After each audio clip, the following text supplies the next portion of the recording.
যে বাপ ছেলে মেয়ে স্ত্রী পুত্র সবাই প্রত্যেকের সম্পর্কে জবাবদিহি করতে হবে। যে স্বামী ওই স্ত্রীকে খালি বিয়ে করেছে, শাড়ি কিনে দিচ্ছে, লিপস্টিক কিনে দিচ্ছে, ভালো ভালো সাজগোজের জিনিস কিনে দিচ্ছে, আর স্ত্রী যে নামাজ কাজা করছে, স্ত্রী যে নাপাক, স্ত্রী কোরআন পড়ে না, বেপর্দায় চলছে, বিয়ে বাড়িতে গিয়ে মাথার চুল খুলে ঘুরছে, কোনো মরণ বাড়িতে গিয়ে নির্লজ্জ বেহায়ার মতো চলছে, এই সম্পর্কে স্বামীর যে কোনো চিন্তা ভাবনা নাই, এটা স্বামী নয়, এটা হলো অরিজিনাল আসামি। কথা মনে থাকবে ইনশাআল্লাহ? মনে থাকবে? যা ঘুম লেগেছে মনে থাকবে? আল্লাহ তাই বলছেন কু আনফুসাকুম ও আহলিকুম নারা। আচ্ছা ওখানে কি ওরা ফেরেশতা করছে না জিন? ওগুলো দেখো তো ওদিকে, ওগুলো জিন না ফেরেশতা? ঢুকবে? মরে গিয়ে ঢুকবে?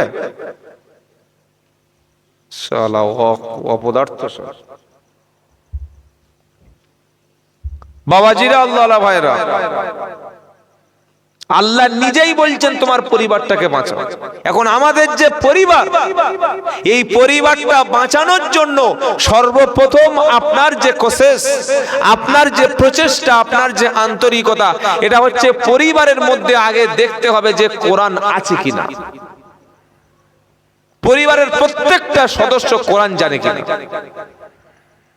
আমরা ছেলেদের ইংলিশ মিডিয়ামে পড়াই, মাসের শেষে 3000 টাকা থুতু দিয়ে গুনে দিচ্ছি, বাপের কষ্ট হয় না। কেন হয় না? যেহেতু ইংলিশ পড়ছে মানে আমি সৌভাগ্যবান। আর ছেলে ইংলিশ জানে, ইংলিশে লিখতে পারে, রাইটিং স্কিল করতে পারে, ইংলিশে লেটার লিখতে পারে, অ্যাপ্লিকেশন লেটার লিখতে পারে, কারেন্টের বিল আনার জন্য ছেলে সবকিছু করতে পারে। ছেলে ইংলিশ জানে, বাপের আনন্দ হয়। ছেলে মাধ্যমিক পাশ করলে বাপ আনন্দ পায়, উচ্চ মাধ্যমিকে আনন্দ পায়।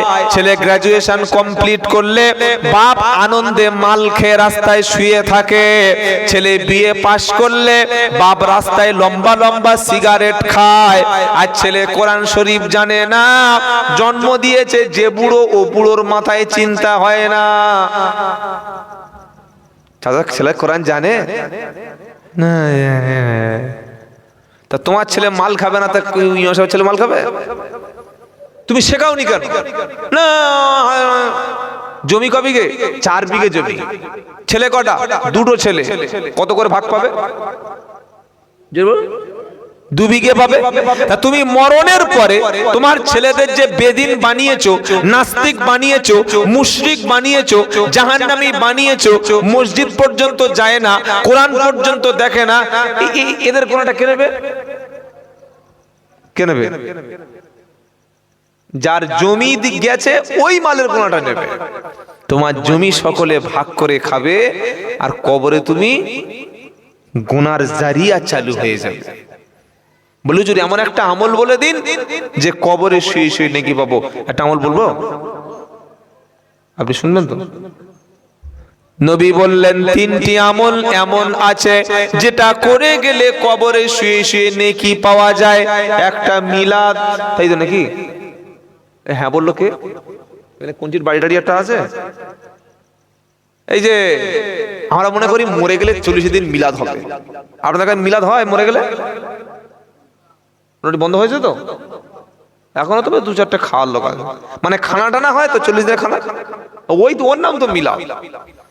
গরু জবাই করবো, মোটা মোটা পীর সাহেব আসবে, সালা টান কিরে, ভেনামাজির জন্য মিলাদ হচ্ছে।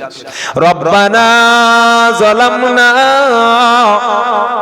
আনফুসানা, 20,000 টাকা পাবে তো, তাই এরকম পাওয়ারের চেল্লাচ্ছে।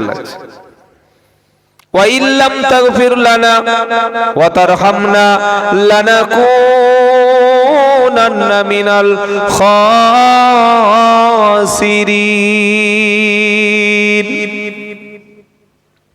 একটু সাপের মতো দম নিয়েছে, দোয়া হচ্ছে, কিন্তু এটা কিসের দোয়া জানেন? বুঝতে পারেন নাই? 40-এর মিলাদের দোয়া।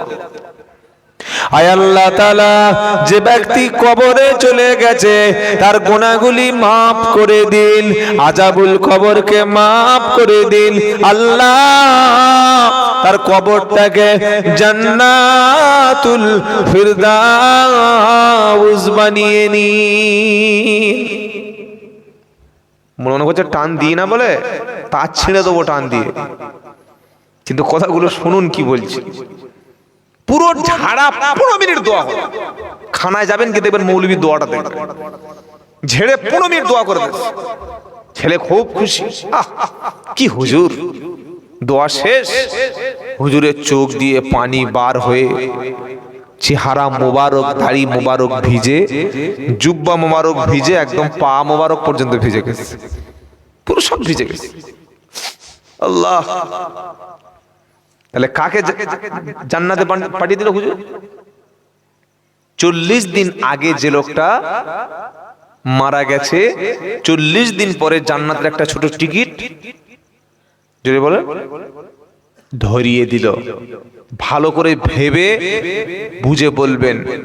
বাড়ির পাশে মসজিদ রেখে যে জামাত কাজা করে, বাড়ির পাশে মসজিদ রেখে যে জুমা পড়ে না, দাওয়াত ও তাবলীগের পবিত্র মেহনতকে যারা বলে এরা ইহুদিদের এজেন্ট, কোরআন শিক্ষা দিতে আসলে যারা মসজিদ থেকে বার করে দেয়, আর পীর সাহেব আসলে পায়ে চুমু খায়, আমি হাক্কানি পীরদের বিরোধিতা কোনোদিনও করি না, কারণ হাক্কানি ওলি যারা তারা আমার মাথার তাজ। বলুন সুবহানাল্লাহ। আমরা কথা বলি ভণ্ডদের বিরুদ্ধে, ব্যবসায়ীদের বিরুদ্ধে, যারা মাজারকে নিয়ে ব্যবসা করে। কি বলছি বুঝতে পারছেন না? 40-এর দিন মিলাদের দিন বক্তা দাওয়াত করে যাকে আমরা এনেছি, তিনি যে 15 মিনিট দোয়া করলেন, একটা বার জিজ্ঞাসা করেছেন, এ ভাই তোর বাপটা নামাজি কি বেনামাজি ছিল বল, তোর বাপের কোন সুদের ব্যবসা ছিল কিনা বল, তোর বাপ জুমার নামাজ কাজা করতো কিনা বল, তোর বাপ লোকের জমিটা ক্ষতি করে গিয়েছে কিনা বল, বাপের মরণের পরে জমিটা বোনেদের নামে লিখে দিয়েছিস কিনা বল, তোর বাপের কাছে যদি কেউ টাকা পায় ঋণটা শোধ করে দিয়েছে না ঋণ করে মারা গেছে, আগে ঋণটা পরিশোধ কর, তবে তোর বাপের জন্য দোয়া করব। 40-এর খানায় কোনোদিন হুজুর এরকম দোয়ার আগে বলে শুনেছেন? আর আল্লাহর নবী সাল্লাল্লাহু আলাইহি সাল্লাম জানাজার নামাজে গেলে আগে জিজ্ঞাসা করতেন, তোমাদের ভাই যিনি মারা গেছেন তিনি ঋণী হয়ে মারা গেছেন কিনা। খুব ভালো করে শুনুন, যদি ঋণ করে মারা যায়, বিশ্ব নবী তার জানাজার নামাজ পড়তেন না। ঋণী হয়ে মারা গেলে জানাজার নামাজ পড়তেন না। মুসলমানদের বলতেন, তোমাদের ভাইয়ের জানাজা তোমরা পড়িয়ে দাও, আমি চলে যাচ্ছি। কেন?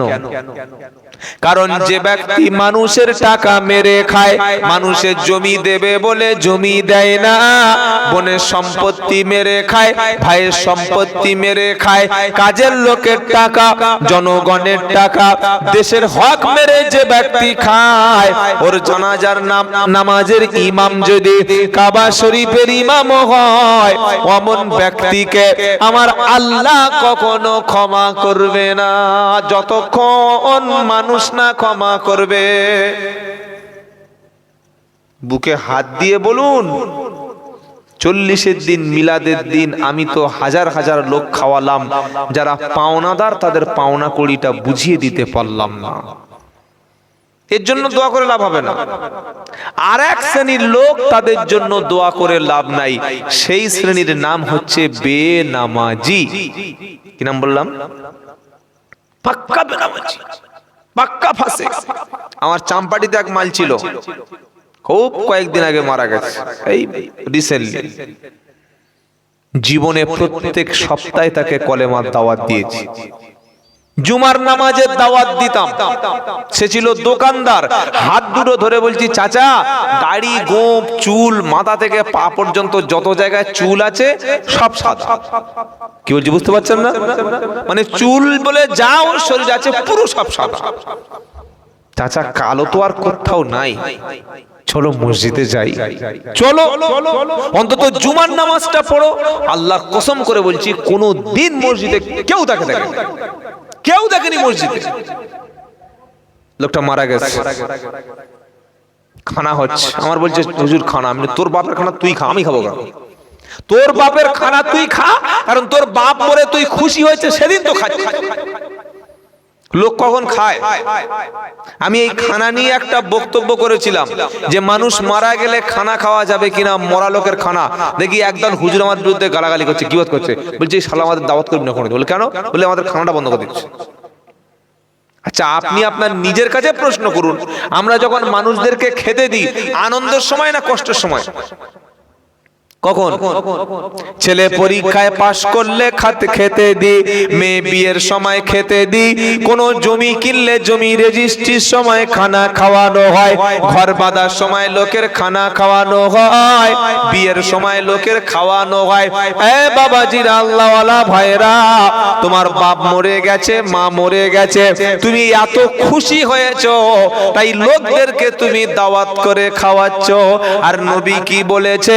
যে বাড়িতে কোনো মাইয়েত হয়ে যায় সেই বাড়িতে 3 দিন কোনো রান্না হবে না।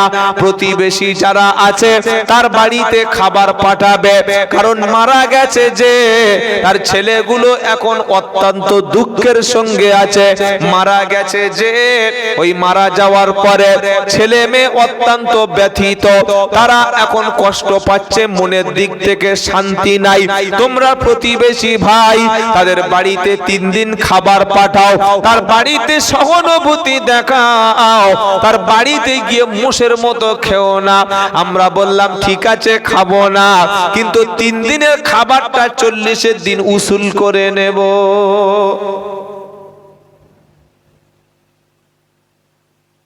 আচ্ছা, সাদগা দেয় জানেন? সাদগা দেয়, হ্যাঁ বলেন বলেন। সাদগা হচ্ছে সাদাকা। কারোর বাড়িতে বিপদ হচ্ছে, মাঝে ছেলেদের ডাক, দুটো ছেলে এসছে, 3 ছেলে, এই বাবা কিসে পড়িস? হ্যাঁ আমি 5 পারা পড়ছি আর ওই আউগালে পড়ছি। ঠিক আছে, এনে 2টো মোরগ দিচ্ছি, দুজনের 2টো গামছা, 5 কেজি চাল, 2 কেজি আলু, একটা সরিষার তেল দিচ্ছি, এটা নিয়ে চলে যা। এটার নাম কি? জোরে বল। সাদকা। ছাগল সাদকা দেয় জানেন? ছাগল জানেন না? ছাগল দেয় সাদকা, মানুষের তো এটা ছাগলটা বলা আসে না, মানুষের সাদকা দেয়। গরু দেয় জানেন? গরু সাদকা দেয় তো দেয়। আচ্ছা, এই যে মোরগ, হাঁস, ছাগল, গরু, এই ছাগল সাদকাটা যদি এই লোকে দেওয়া হয়, খাবে? কথা বলে না? আপনারা যারা বসে আছেন দিলে খাবেন?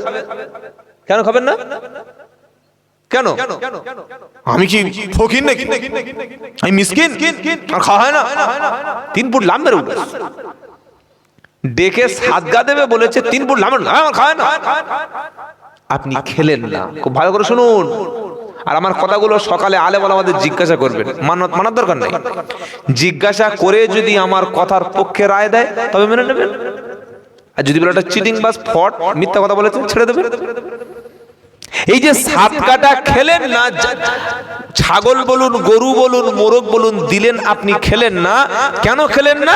তার কারণ হচ্ছে এটা হচ্ছে সাদকা, এটা খেতে নাই, এটা ফকির, মিসকিন, এতিম, দুস্থ এদের হক, এজন্য খেলেন না, তাই তো?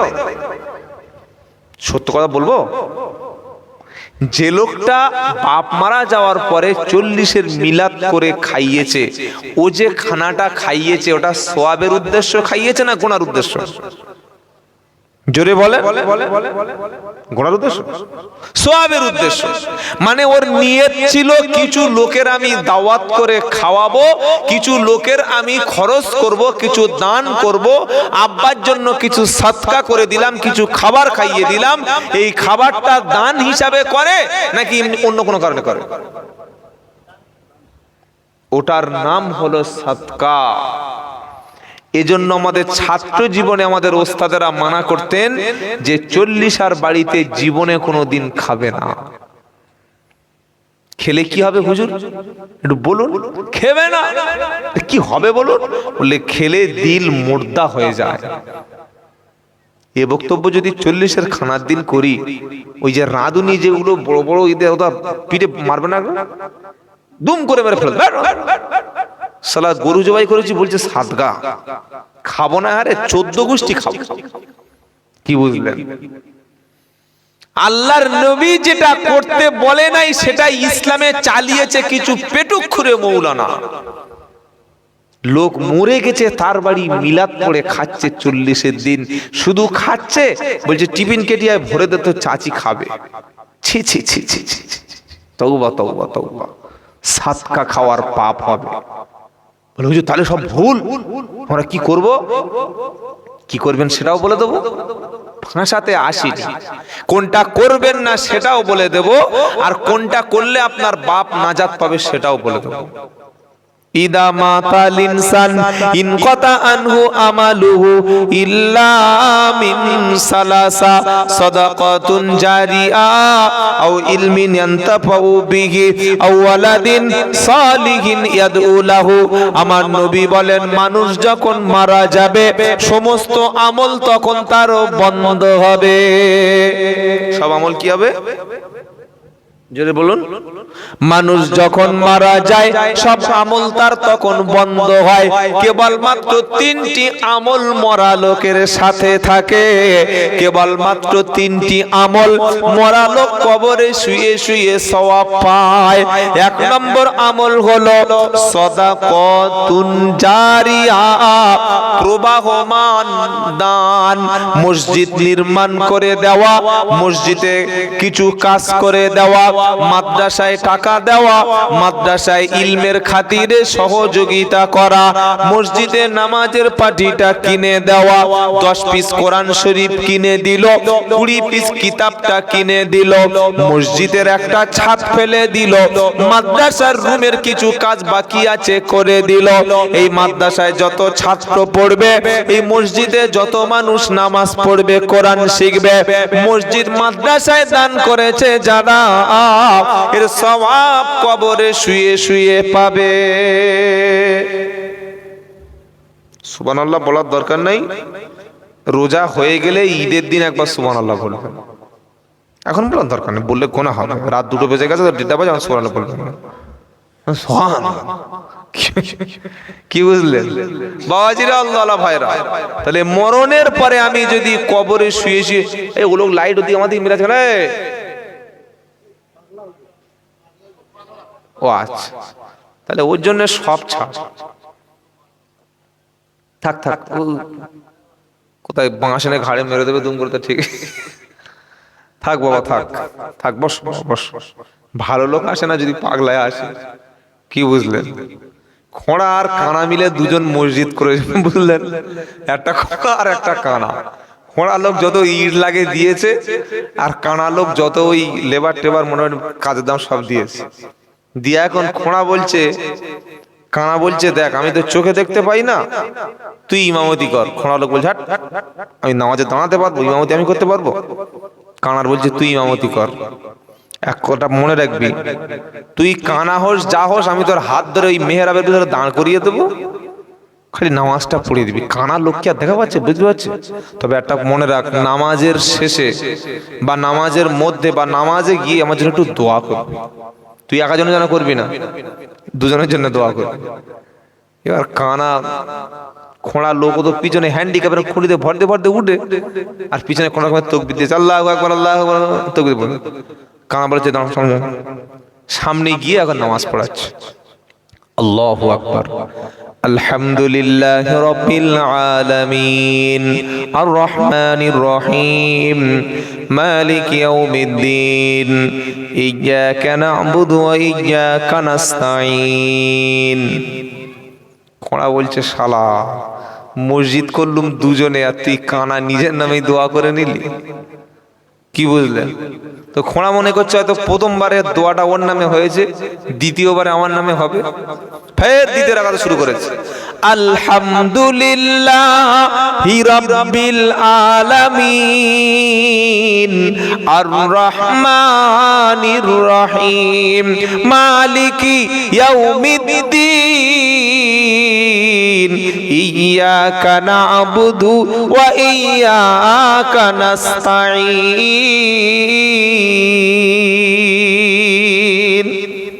খোঁড়া বলছে তুই সালামটা একবার ফেরা। তারপরে তোর 12টা বাজাচ্ছে, সালাম ফিরিয়েছে, জামার কলার টেনে ধরলে, এই শালা কানার নামে দোয়া করলি, খোঁড়া কোথায় গেল? বলছে ভাই রে অনেক চেষ্টা করেছি কিন্তু খোঁড়া বলে কোনো আয়াত পাচ্ছি না কোরআন শরীফ। কি বুঝতে পারলেন? তো কানা খোঁড়া বাঁজা দিয়ে এখন যা হোক চালিয়ে নিলে হলো। বাবাজিরা, আল্লাহ আল্লাহ ভাইরা, মরণের পরে যদি নেকি কবরে শুয়ে শুয়ে পৌঁছাতে চান কিয়ামত পর্যন্ত, হয় মসজিদের জন্য অথবা মাদ্রাসার জন্য কিছু না কিছু একটা করে যাবেন। বলুন ইনশাআল্লাহ। ইনশাআল্লাহ বলেন। তাহলে আপনার নেকি কবরে বন্ধ হবে না।